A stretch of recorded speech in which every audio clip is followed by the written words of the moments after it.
Hey, it's Ben. Welcome to the podcast. In today's podcast, we're going to be talking about vision, the first step of the 5 steps in going 10x in your body, in your brain, and in your business while building what I would call leadership backbone. And it's actually, leadership backbone. Let's just start there, actually. Something that I pride myself on being is a guy with a soft front and a strong spine. That is where I've done my work. I'm soft-fronted, I'm not reactive, I don't take things personally, I create in the world, and I've got a strong spine, meaning I'm willing to have the hard conversations, do the hard things that get results. Now, what I believe in your creation of a vision, it should push you to having a soft front and strong spine. Because if you're somebody who leads from a place of what I would call hard front and soft spine, this is someone who is reactive. They take things personally. They get injured by when someone says something about them, their product, their service. And it's a great way to cultivate yourself as someone with a soft front and strong spine. I'm way softer with my kids. I'm way softer with the people that need my compassion and my empathy. Yet I'm firm and fair with my clients and those people that need me to be that. And I wanted to share that first and foremost. In this episode, we're going to be talking about vision. And the reason I wanted to start with vision, because it is the first step in the 5 steps process. And why is it the first step? Let's get really, really clear. Why is vision the first step? It's probably because it's the most important. If you think about this, if you're a leader in your field, in your family, in your business, in your career, you've got to be the person that is willing to say, this is where we are going and these are the steps we're going to take. Think about your vision of a great leader. It's someone who said, this is where we're going. These are the things we're going to have to overcome. These are the steps we have to take. This is what we're going to have to change. And they've had such certainty and clarity that it's settled you down.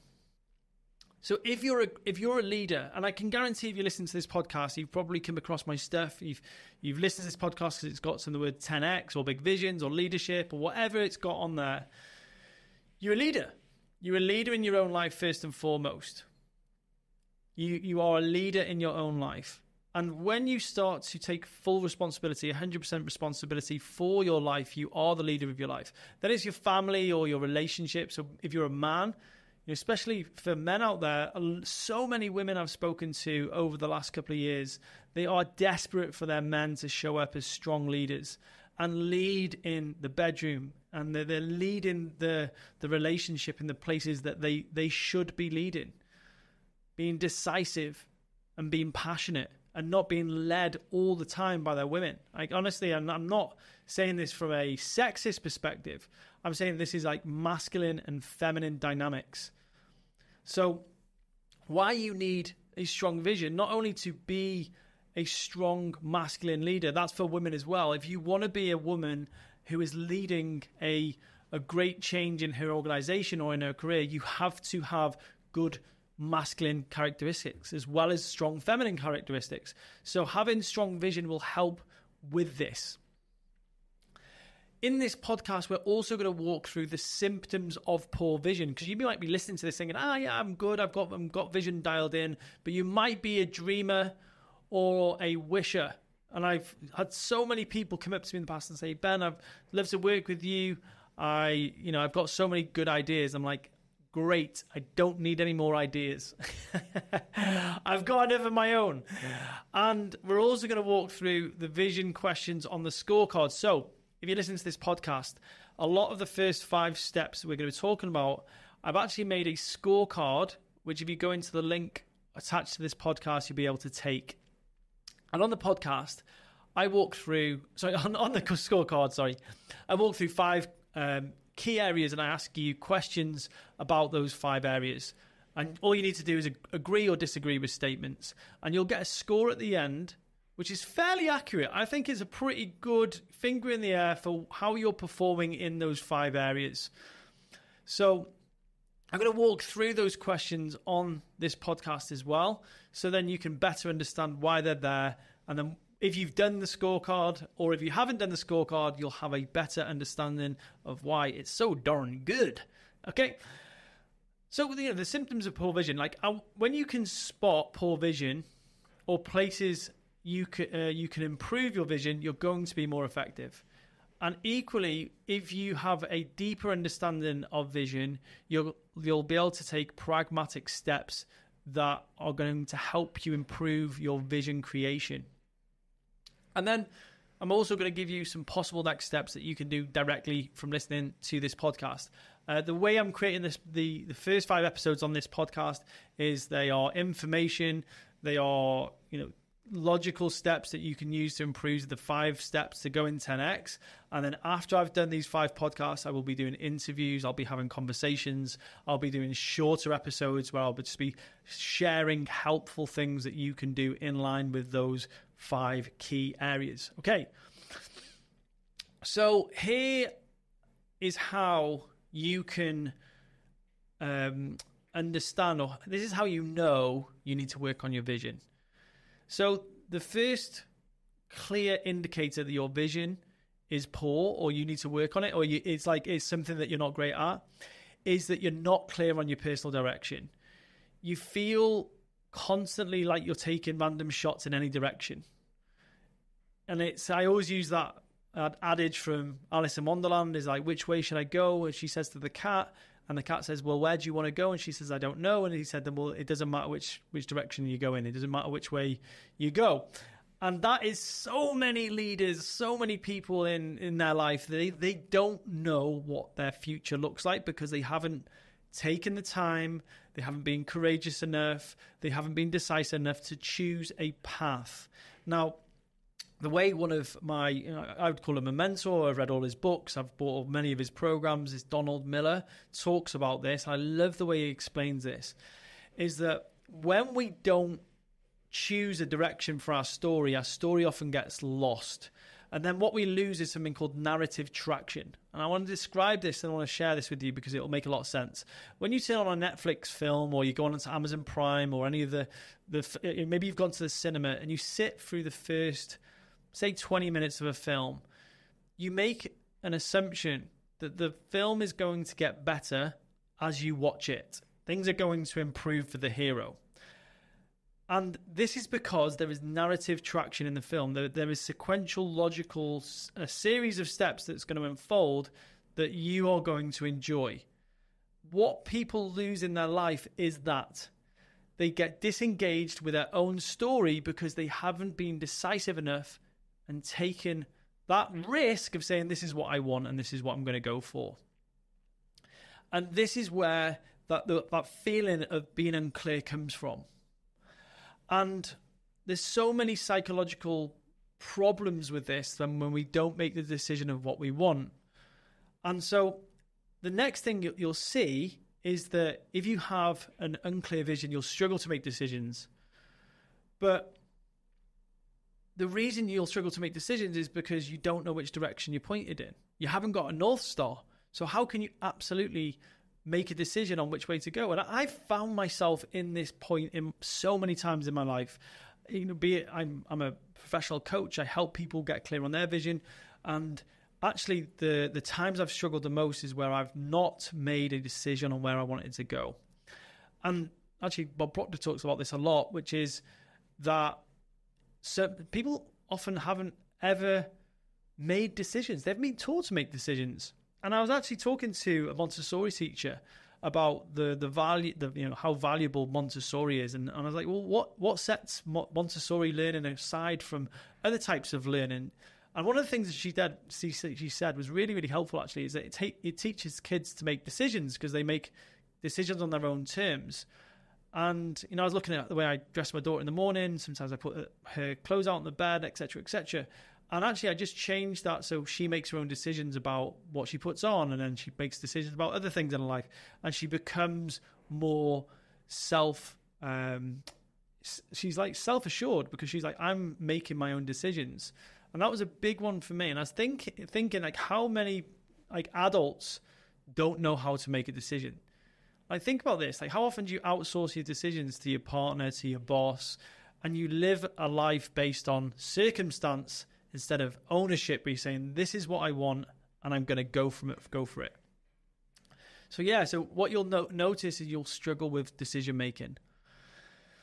Another symptom of poor vision is people don't stick with your leadership. And as painful as this might feel, if you can acknowledge this in your own life, that people don't stick with your own leadership, be that friends, family members, it could be partners. You might be a woman who's had a guy in your life and you've been so lackluster with your own decisions that he's called you boring. Equally, you could be a guy and you've had a woman in your life and you've been so indecisive that she's called you a child. All these kind of symptoms exist in relationships, and they also exist in working relationships as well, that you haven't been driven enough and people don't stick with your leadership or trust you. Like, I've worked with many managing directors who want to see a C-suite position, and often the reason that they'll tell me in the coaching session is that they want the job of the C-suite person is they don't trust their leadership. There's lack of vision, there's lack of decisiveness, there's lack of movement forwards, and it annoys them. So they either try and leapfrog the person above them, or they'll move career entirely or move job entirely. And this is why it's so important to hone your decision-making ability if you are a higher ranking member of staff in an organization or you're the owner. Really, really important. So people don't stick with your leadership. And I was saying this before on the previous podcast, actually, is that when someone's in an organization, you get two types of people in an organization. You get a rock star and you get a shooting star. A rock star is someone who will come into your organization and they'll see it as safe, secure. They want to be aligned with you for the rest of your days, and they'll stay in your organization. A shooting star is someone who joins your organization and they'll just kind of climb through the ranks and they'll shoot off the top. And this comes from Radical Candor by Kim Scott. Kim Scott worked at Google, and Google have a lot of shooting stars. People go through Google to put it on their resume.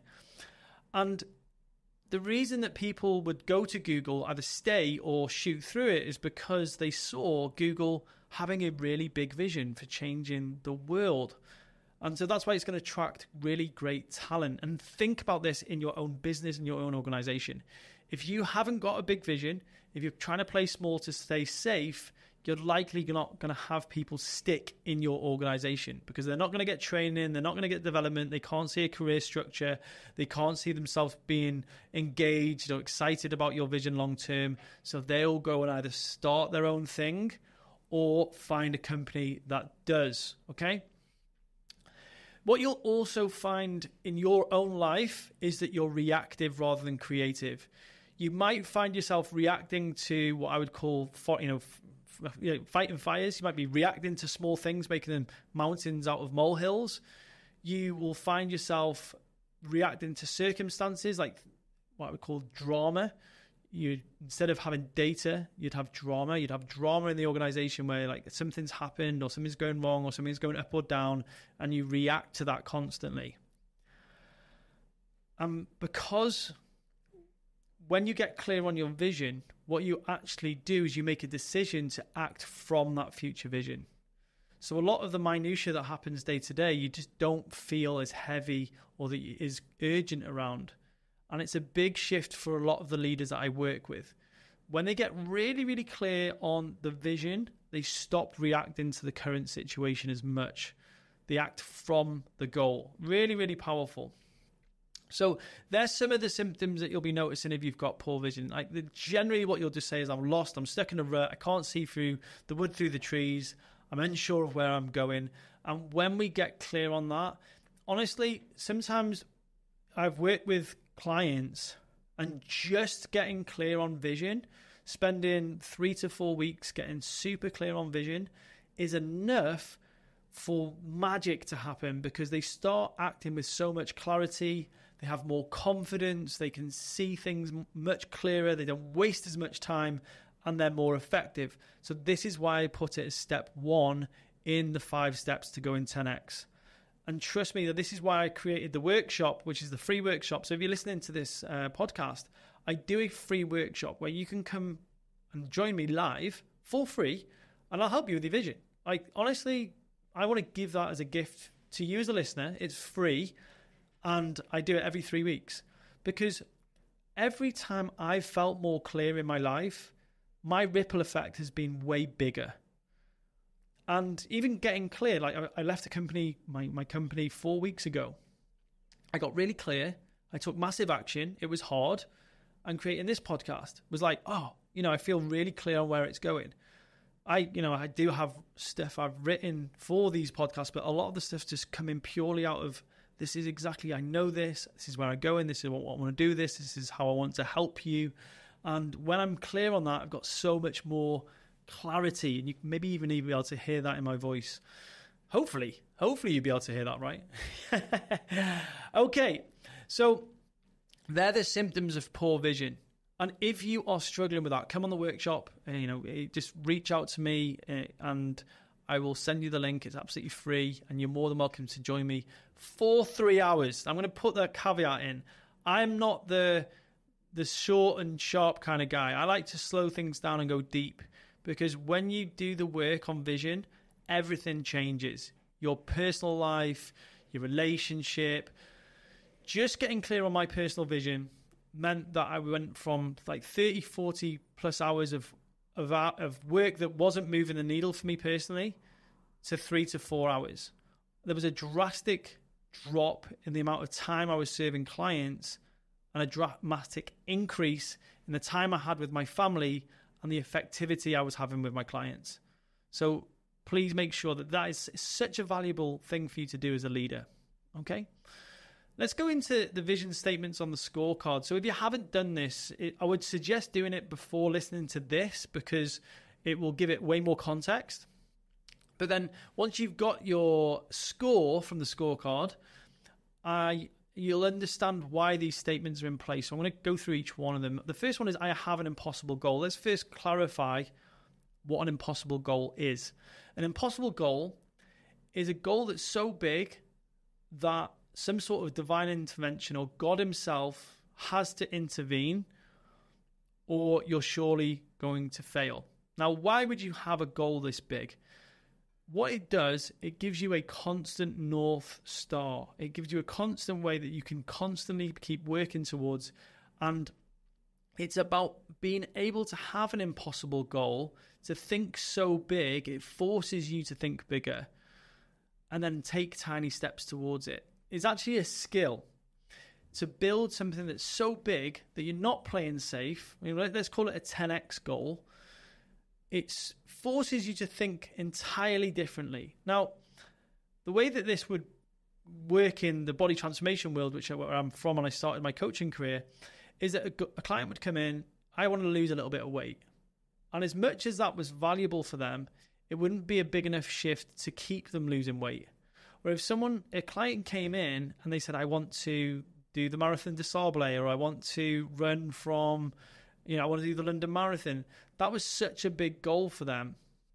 It would force them to make changes in their life that would be irreversible changes. They'd have to become a runner. They'd have to lose an exceptional amount of weight. They'd have to do, and having these ginormous goals forces you to change. Whereas a 2x goal, like I just want to lose a bit of weight and tone up, something that they've probably done before, wouldn't be enough to force them to lose or to change exponentially. So that's why we need an impossible goal. If I was to ask you the question, have you got an impossible goal? It should be a yes or a no answer, straight and clear. Yeah? My impossible goal is to bring on 100 people into my community in the first year of creating it. It's seemingly impossible because I haven't done it before, and it will stretch me beyond my current capabilities. So think about that. Why is it's important? It acts as a North Star, and how do you create this?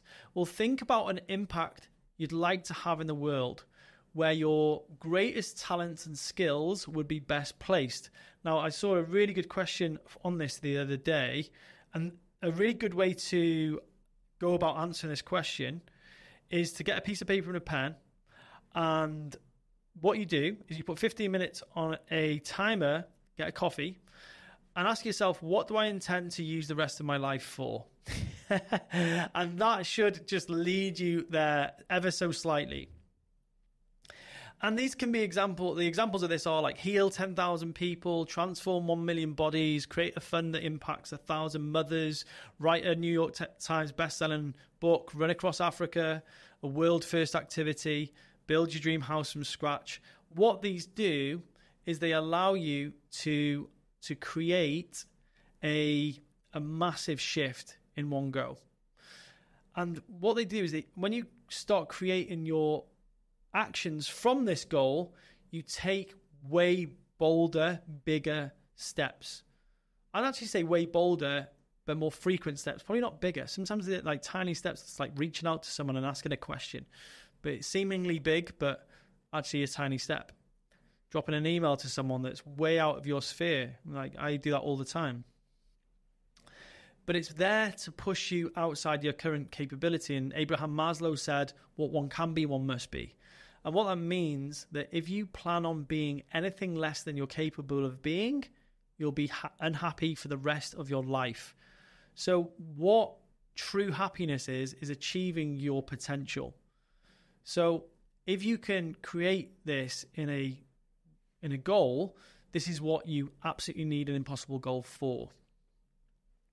So have you got an impossible goal? If you haven't, come on the workshop, by the way. That's why I help you do that. I help you set one. People get really clear in that space. Some people just never had that space before, right? I see 10x making my life easier. That's the second statement on the scorecard. And this is what often happens, is that they think that a 10x goal, like an impossible goal, will actually give them more stress. And it will only do this if you create it or show up to it like your old self, like the person that used hustle, overworking, micromanagement, stress to get things done. If you create a big vision like that, it will just exacerbate all of that stress. That's why so many people fail to scale. They fail to create multi-sites of their business, or they fail to franchise because they think that having 10 times one business is 10 times the headaches that they've got. And that's what keeps them small. Going 10x is essentially dropping so many parts of that it allows you the space to grow. It allows you the space in your calendar to think. It allows you the space to do the most important tasks in the business by delegating the ones that don't actually fit into your zone of competence, excellence, or more so, genius. And I talk more about that on the program I work with, where, leaders, where we actually look at, well, what is your zone of genius? What is the 20% in your business that only you should be doing? A 2x goal also allows you to hang on to things like operational inefficiencies. This is where you're spending money and it's not really moving the needle. When you go 10x, it actually forces you to be lean and effective. It's like someone who wants to do an ultra marathon. It forces them to lose the 5 stone because they can't be inefficient. You could probably run a 5K with 5-6 extra stone. It'd be hard, but doing 250 miles across the desert, for example, that would be really significantly more difficult if you were carrying like inefficiencies like body fat. And it's the same in business. So if you see a big goal stressing you out, it's an indicator that you're using the wrong type of thinking for it. Next statement on the scorecard: I have a clear vision of what I want in 10, 3, and 1 years. Now, although we can't predict the future, a great statement by Dusan Djukic, one of the famous coaches. He was like, the best way to predict your future is to create it. Now, albeit 10 years away could be abstract right now, what it does give is that narrative traction I talked about at the beginning of the podcast. You can see your future being better than your present. It's bigger, it's bolder, it's louder. There's so much to look forward to. But then what we do is we what's called operationalize that. We go, well, if that's what I want in 10 years, roughly, in the next 3 years or 5 years and 1 year, and in the next 90 days, what needs to happen? There's actually a book called The One Thing where that's it. All they talk about in the book is going like, well, what's the someday goal? What's the 5-year goal? What's the 3-year goal, 1 year goal, 90-day goal? What's this month's goal, week's goal, and then today's goal? And it's like constantly oscillating between that thinking of what's today, what I've got to do today, which takes me to do towards my week goal. What's my week goal to my month goal? And it's just this way of thinking. It's very logical and rational. And so when we start building that ability to look big into the future, 10 years, and then shrink it down, zoom into one day, we become very focused and very deliberate. Okay? So what we need to do, we need to actually work on that muscle. And if you haven't got a practice for this, this is what is so important to have. It's that ability to simultaneously set a big vision, turn it into micro goals. Set a big vision, turn it into micro steps that you can put in your calendar. And when you do that, you become better at it. You can become better at it. And it's a little bit like when I use body transformation a lot in examples that I use because I know it so well. When I wanted to lose a certain amount of body fat and build a certain type of body in 12 weeks, I knew what I was eating for breakfast this morning because it fit in the bigger picture. And this is exactly the same in business, in career, in relationship, and all sorts. It's the same skill. If your 3-year goal is to have 3 kids and be a present mother or father, spend time with them, then perhaps your decision to enroll in a 3-year postgraduate in your job that is currently already 60 hours isn't your path as well. So what seeing the 10, 5 and 3 and 1 year goal will help you with is like, well, actually, yeah, I'm looking to be a present father with lots of time. Oh yeah, maybe enrolling in the master's or the postgrad or the doctorate right now is probably not a good idea. And it just helps you make those decisions that you've perhaps had a bit of ambiguity around. You'll only not know what decision to make when you have your vision. Okay, next one. I believe I can significantly impact my industry. Why is this important? You've got to have a belief that you can have an impact in the industry. I always believed that we were never trying to pitch our services against other gyms. I always used to compete against Netflix. Why was that? Because if I competed against Netflix, I could impact my industry. I would win the battle between the client choosing to go and sit on the couch versus come to the gym.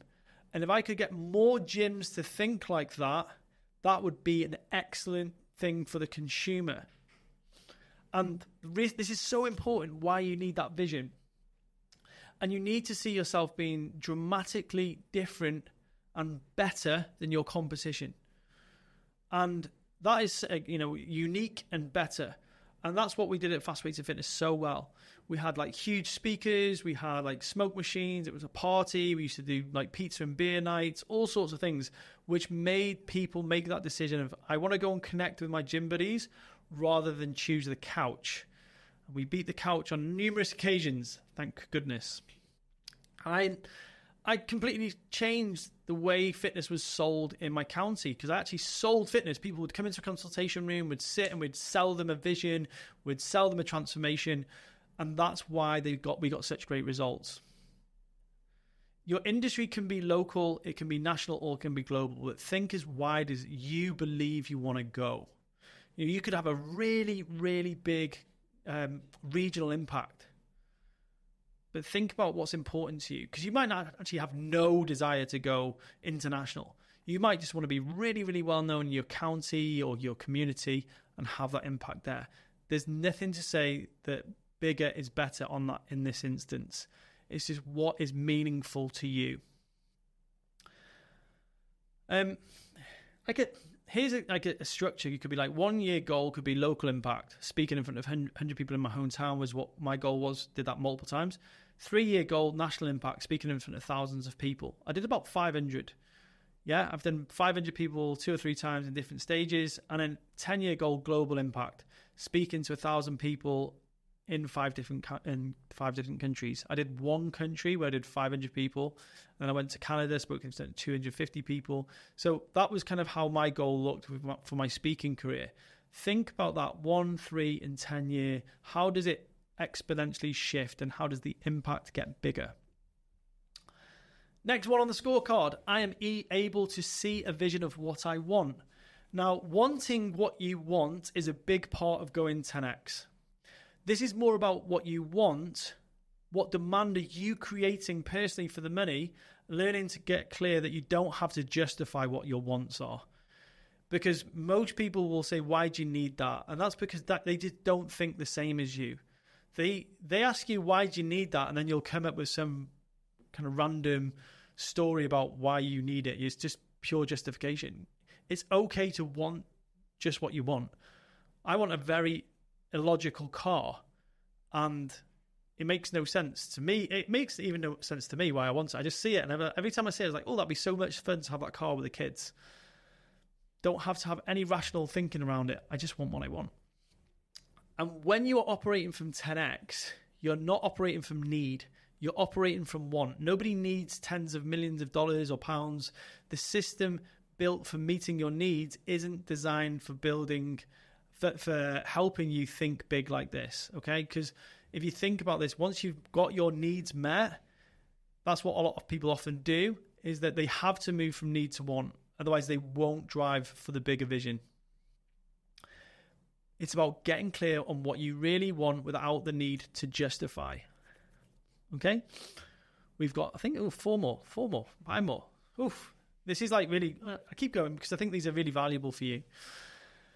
I regularly communicate my vision to my team, tribe, or my family. And now this is something that I see so many entrepreneurs failing to do, is they don't clearly communicate their vision to their team, their tribe, or their family. They don't communicate the business vision to the customers. They don't clearly communicate the business vision to their team, and their partner is none the wiser about what they're trying to achieve. Now, not that you need any of their permission, but what it does do is it enormously settles them down. It settles them down and it helps them buy into your leadership. And the problem I see with a lot of entrepreneurs is they don't clearly do this. They don't take time to, on the quarter, like think about Apple. I love the way Apple used to make a really clear communication of where the business was going. And it's one of the best businesses in the world. A leader makes others feel safe when they share what they want and which direction they are steering the ship. And it helps people opt in or opt out, because you want both, right? Most of the leaders that I've worked with don't invest their time sharing their vision with the team. And that's been one of the things that we've put in that's really helped them and really helped their team and helped performance, driven sales, good feeling in the business, and also retention.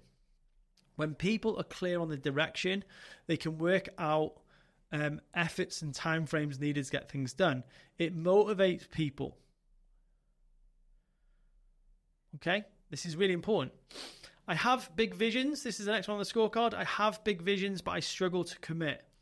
This is big. This is a huge one, and this appears in a lot of people's language in which I work with.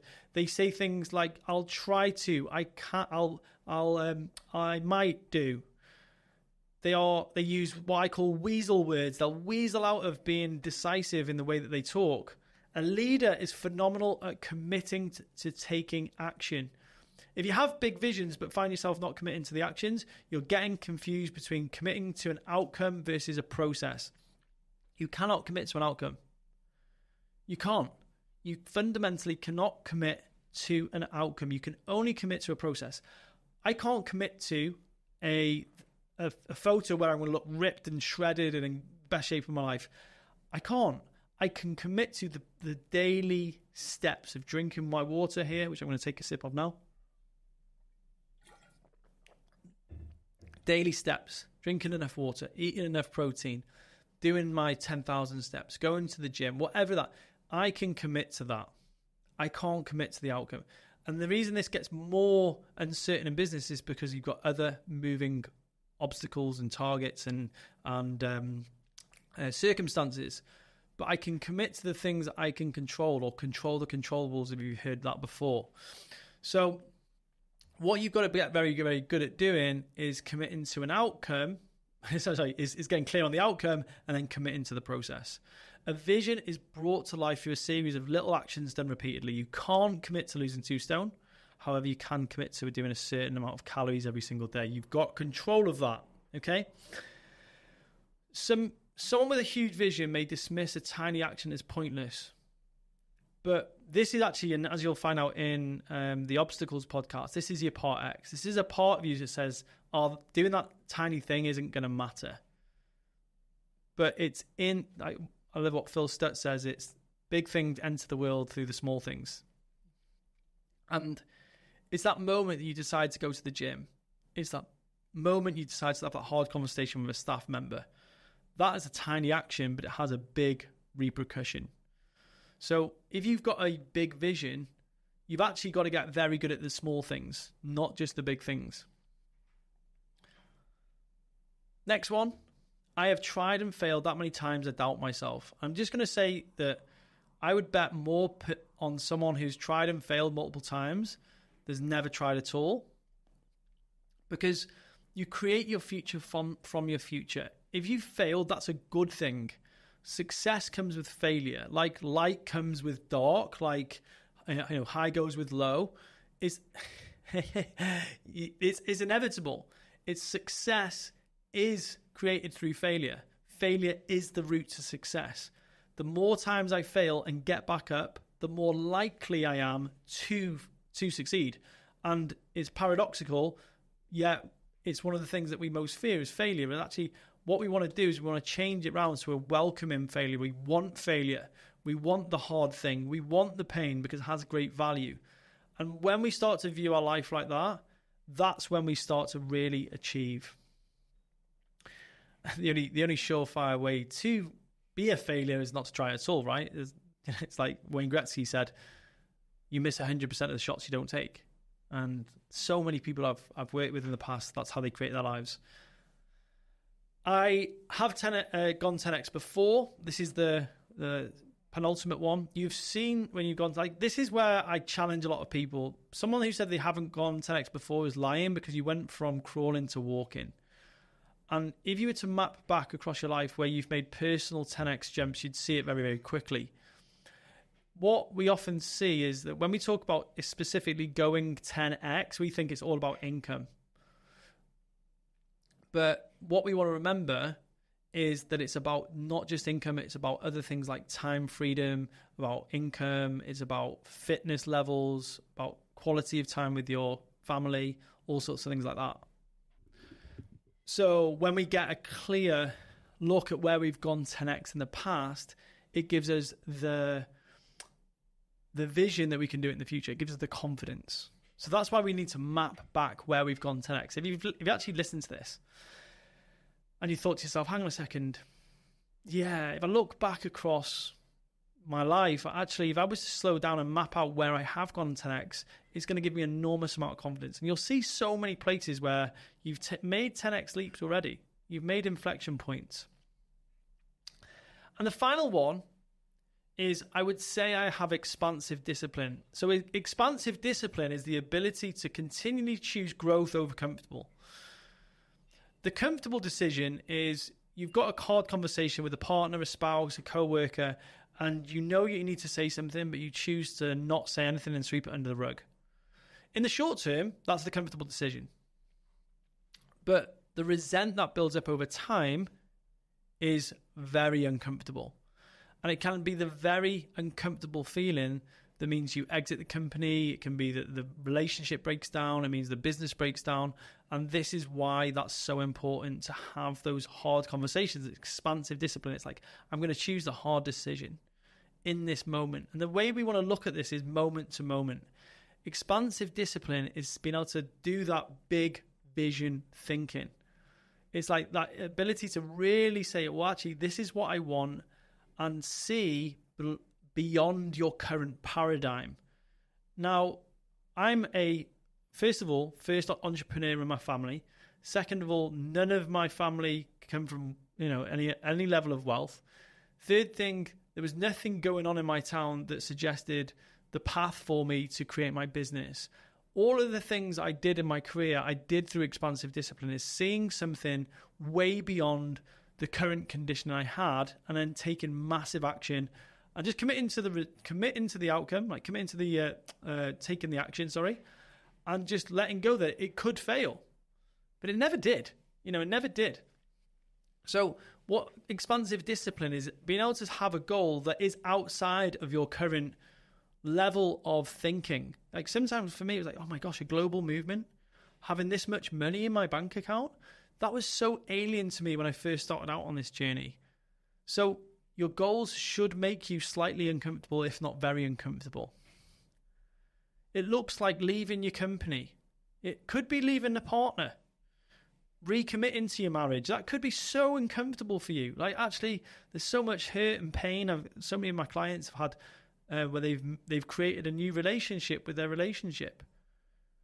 It could be raising your prices, doubling your prices, even 5x and 10x in your prices. Or it could even be turning away shitty clients that don't align with your vision. Expansive discipline is committing wholeheartedly to that 10x, to that big vision. And you need that discipline in moments, and it exists in the micro moments, in those tiny moments where you need to choose the hard decision that's going to get you to grow instead of the comfortable decision that gets you to shrink.